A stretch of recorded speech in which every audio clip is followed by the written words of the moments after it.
Hello guys, welcome to my channel torque philosophy. আমি তরুণ, আর এটা একদম মানে ফ্রেশ ফাস্ট মোটো ব্লগ। ঘড়িতে এখন বাজছে সকাল 11:38, মানে প্রায় দুপুর হতে চললো, কিন্তু রোদ খুব কড়া রোদ আর কি। আর প্রথম মোটো ব্লগে আমি যাচ্ছি ঝাড়খণ্ড। তো ভাই, আমি বর্তমানে থাকছি সিউড়িতে, যদিও কাজের উদ্দেশ্যে। আমার বাড়ি কিন্তু সিউড়ি, বীরভূম নয়, আমার বাড়ি দক্ষিণ 24 পরগনা। তো কাজের উদ্দেশ্যে আমি সিউড়িতে থাকি। তো এখান থেকে 40 কিলোমিটারের ডিস্টেন্সে ঝাড়খণ্ডে একটা সুন্দর জায়গা আছে, মাসাঞ্জোর। তো তোমরা হয়তো জেনে থাকবে মাসাঞ্জোর। আর ঝাড়খণ্ডেরই একটা জায়গাটাকে মিনি দার্জিলিং বলে। আমি জানি না জায়গাটা কেমন দেখতে। তো আপাতত সেখানেই যাচ্ছি as a opening motto blog. আমার এটা দিয়েই শুরু হচ্ছে। তো যাই হোক,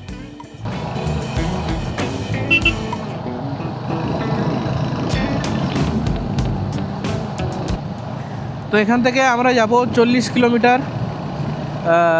প্রথমে যাব মাসাঞ্জোর, তারপরে ওখান থেকে ওরকম 42-43 কিলোমিটার হচ্ছে ওই জায়গাটা, ঝাড়খণ্ডের আরেকটা জায়গা যেটা মিনি দার্জিলিং বলে। আমি জাস্ট নামটা ওখানে মিনি দার্জিলিংই লেখা আছে ম্যাপে।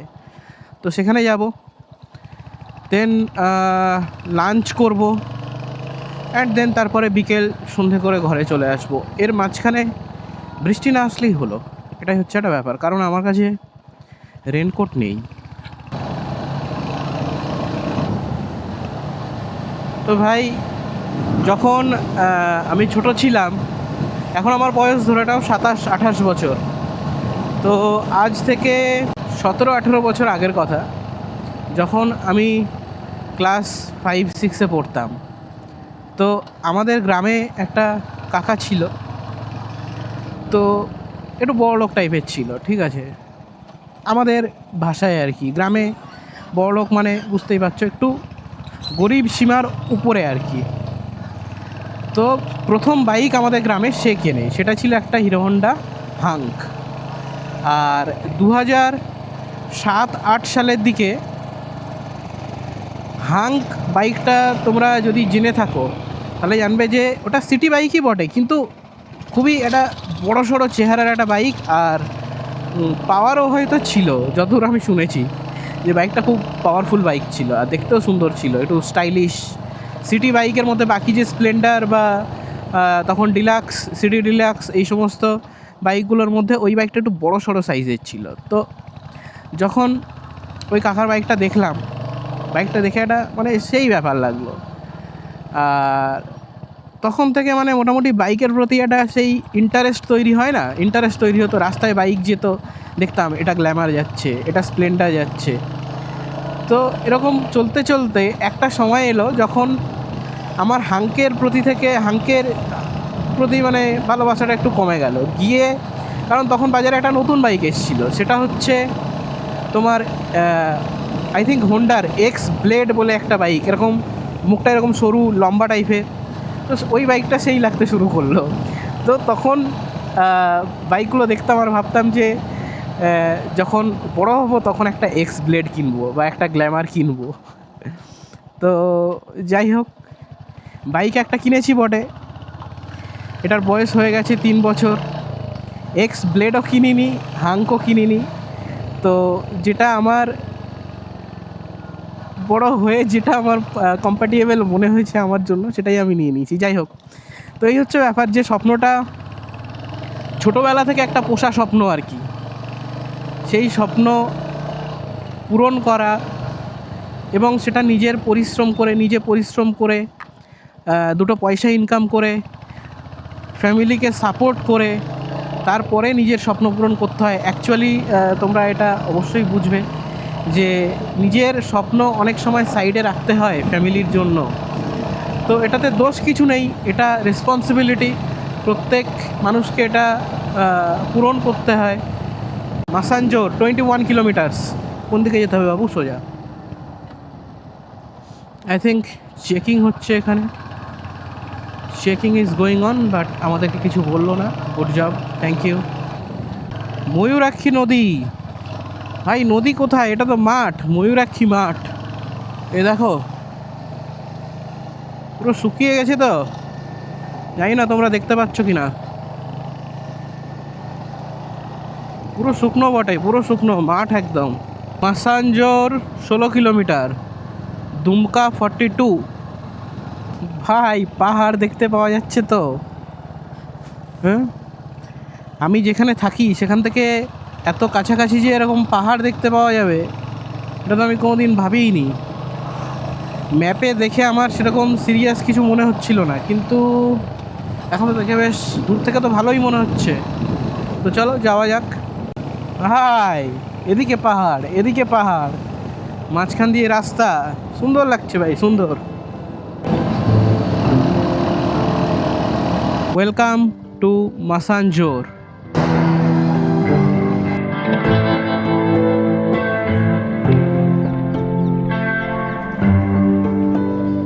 তো ভাই ড্যামে দাঁড়িয়ে থেকেছি মোটামুটি বেশ কিছুক্ষণ, আর এবার এখান থেকে বেরোনোর পালা।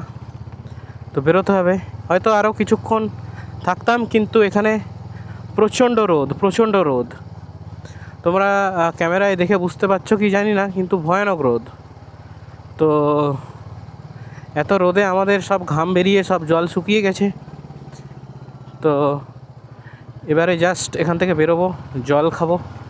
আর এত দুপুরেও আমি ভাবছিলাম যে মানে আমি একাই হয়তো পাবলিক, বা আমার মতো দু একটা পাবলিকই হয়তো থাকবে, কিন্তু না, এই দুপুরে অনেকে ঘুরতে এসছে এখানে, এখানে এসে ফটোগ্রাফি করছে, হেন তেন। যাই হোক, এই জায়গাটা থেকে বেরোতে আমার ফেটে যাবে। আবার কতটা সরু গেট দেখতে পাচ্ছ, একটু ঘেঁষে বেরোতে হবে।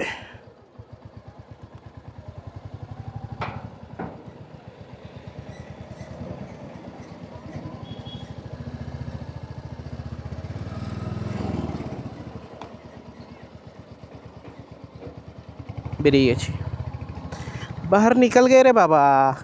তো ভাই সময় হয়ে গেছে মাসানজোর ড্যাম থেকে বেরোনোর, আর এবারে আমরা যাব পরবর্তী ডেস্টিনেশন মিনি দার্জিলিং। কিন্তু তার আগে আমাকে একটু চাটা খেয়ে নিতে হবে। ভাই এটা তো, রাস্তাটা তো বড়ই কাঁচা রাস্তা, একদম গুঁড়ো গুঁড়ো পাথরের কুচি পড়ে আছে। এখানে ব্রেক মেরে আছাড় খেয়ে পড়া নিশ্চিত একদম, যদি ভুলভাল চালানো হয়েছে। তো ভাই প্রচণ্ড রোদ, আর আমি এখানে একটু দাঁড়ালাম, দাঁড়িয়ে কাকার কাছ থেকে জল, একটু আমুল কুল এসব খেয়ে নিলাম, কারণ খাওয়াটা খুব দরকার ছিল। একটু হাইড্রেটেড রাখা বডিটাকে খুব দরকার ছিল, কারণ জল তেষ্টা পাচ্ছিল অলরেডি। তো এবার আমরা সোজা বেরোবো। অ্যাকচুয়ালি মাসানজোর ড্যামের উল্টো দিক দিয়ে আমরা বেরিয়েছি।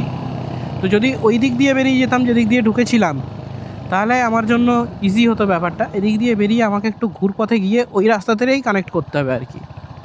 তো সেই জন্য একটু ঘুরপথে যেতে হচ্ছে। ইটস ওকে, একটু ঘুরপথে যেতে হলেও জায়গাটা কিন্তু বেশ ভালোই লাগছে। একটু অফরোডিং করে নিই, কী বলো? রাস্তায় বেরিয়ে একটু অফরোডিং না করলে হয়?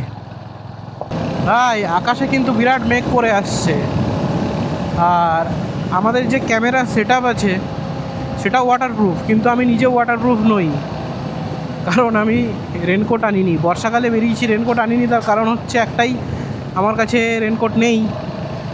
আর আমি অলরেডি একটা ভালো রেনকোট অর্ডার দিয়ে দিয়েছি আমি, তো সেটা এখনও এসে পৌঁছোয়নি। তো যদি বৃষ্টি চলে আসে তাহলে চাপ নেই, কোথাও একটা দাঁড়িয়ে যাব, এছাড়া আর কোনো উপায় নেই। বাকি ঝাড়খণ্ড রাইড করে সেই লাগছে, মজা লাগছে। তো 28 কিলোমিটার বাকি আছে, আর এখান থেকে যে কোনো মুহূর্তে বৃষ্টি আসবে আর আমায় ভাসিয়ে দেবে, আমি বুঝতে পারছি। কিন্তু ভাই একটা কথা বলতেই হবে, ঝাড়খণ্ড অসাধারণ, অসাধারণ লাগছে আমার। জাস্ট ঝাড়খণ্ডের রাস্তাঘাটে রাইড করে মানে অসাধারণ লাগছে। ন্যাচারাল যে বিউটি, গ্রিনারি সুন্দর আছে এখানে। তোমরা যারা ঝাড়খণ্ড আসতে চাও, এটা তো ঝাড়খণ্ডের এই সাইডটা, মানে পশ্চিম দিকটা, ঝাড়খণ্ডের পূব দিক পুরুলিয়ার সাইডটা, ওই সাইডে যেটা গিয়ে পুরুলিয়া বর্ডারের ওদিকে ক্রস করেছে, একটা বীরভূমের এদিকে ক্রস করেছে, আর এটা পুরোটা ঘুরে গিয়ে তোমার হোয়াট ইজ দিস, পুরোটা ঘুরে গিয়ে তোমার পুরুলিয়া বর্ডারের ওদিকে উঠেছে। তো পুরো ঝাড়খণ্ডটা আমি ওদিকটা অলরেডি ঘুরে নিয়েছি, পুরো ঝাড়খণ্ডটাই সুন্দর বটে এরকমই। আর ঝাড়খণ্ডে প্রচুর ড্যামের সংখ্যা প্রচুর, এদিক ওদিক সেদিক ছোট বড় প্রচুর dam.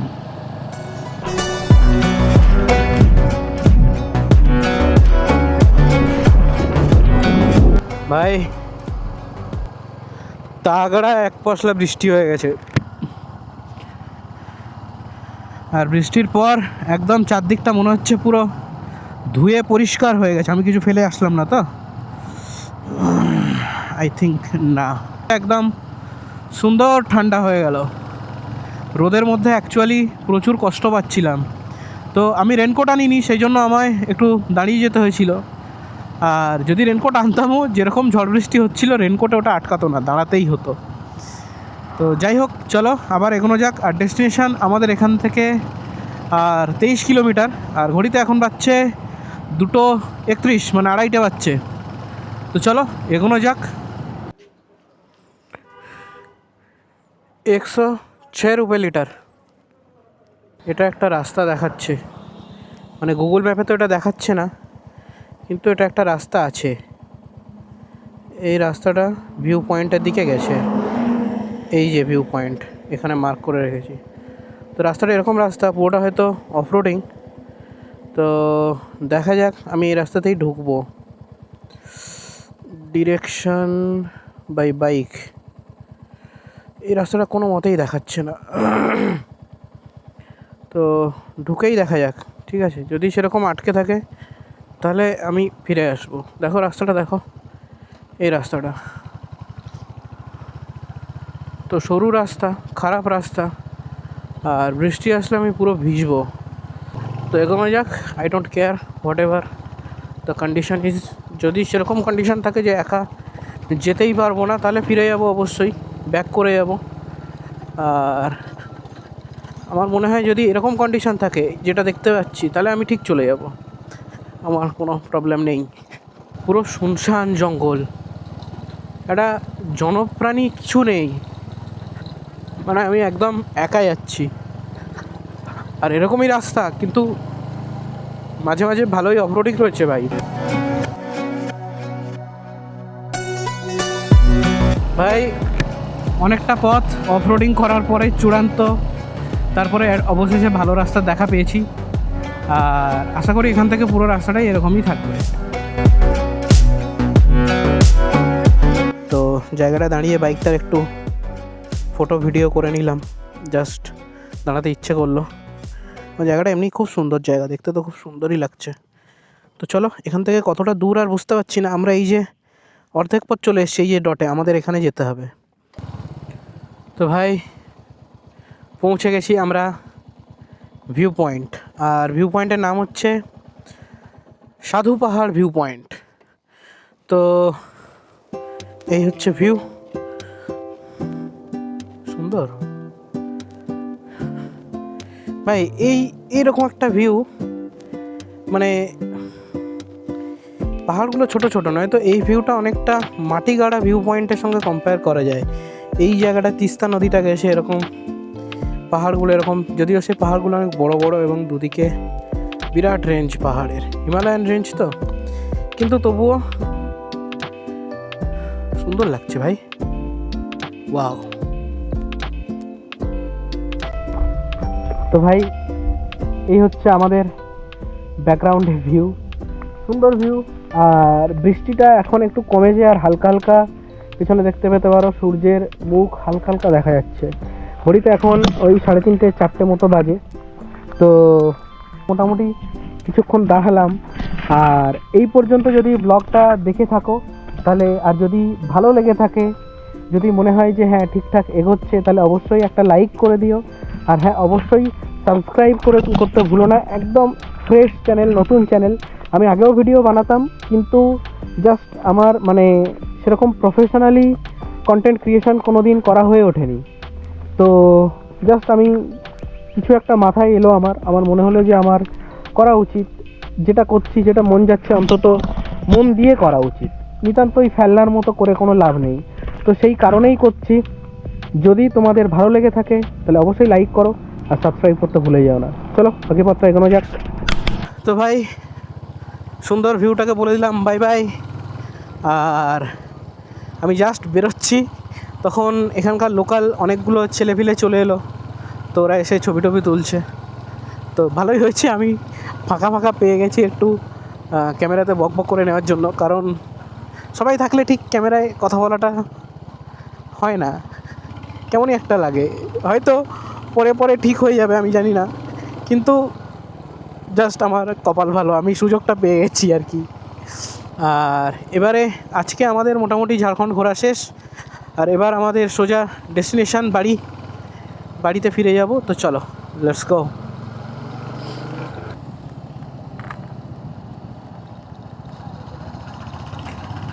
Good bye Jharkhand.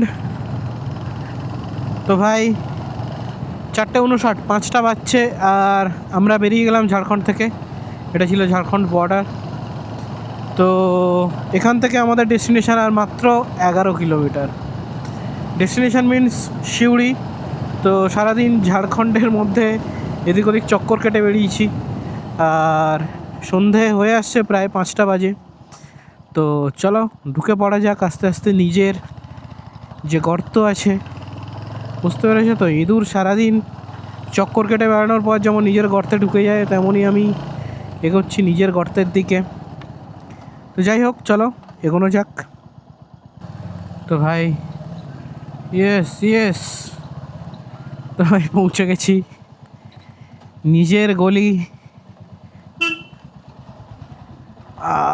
Yes, খুবই সংকীর্ণ জায়গা, যাই হোক। তো নিজের গলি পৌঁছে গেছি। আপনি গলি মে হার কোই শের নাকি আপনি গলি মে হার কুত্তা শের। তো যাই হোক, পৌঁছে গেলাম ঘরে। তো আজকের মতো ব্লগটা এখানেই শেষ করছি। যদি তোমাদের ভিডিওটা ভালো লেগে থাকে তাহলে অবশ্যই লাইক করে দিও, আর সুন্দর একটা ছোট্ট করে কমেন্ট করে দিও, আর হ্যাঁ অবশ্যই করে সাবস্ক্রাইব করে দিও। তো চলো, টাটা, বাই বাই। খুব শিগগির দেখা হচ্ছে আবার পরবর্তী ব্লগে।